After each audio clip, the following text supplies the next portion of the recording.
वो जो सिंध में सिंधी हिंदू बच्चियों को जबरी अगवा करके उनका जबरी मजहब तब्दील कराया जाता है, उस एजेंडा पे उसको कंडेम करने के लिए जीएसएन फ्रीडम मूवमेंट ने आज रैली निकाली है।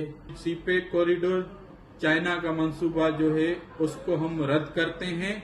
सीपेक मंसूबे की जो है उसको आज भी देखें कि जीएसएन फ्रीडम मूवमेंट की रैली में नो चाइना गो चाइना के आपको प्ले कार्ड भी नजर आएंगे और बैनर पर जो है क्लियर लिखा है कि सिंधी कौम सीपेक मंसूबा नहीं चाहती है। हम सीपेक मंसूबे को सिंध की जो है जाग्राफियाई हुदूद है या सिंध के लोग हैं, सिंधियों को अकलियत में तब्दील करने की हम साजिश समझते हैं। इसलिए हम ये जो है इसका हम जो है मुखालफत भी करते हैं और इसको हम कंडेम भी करते हैं।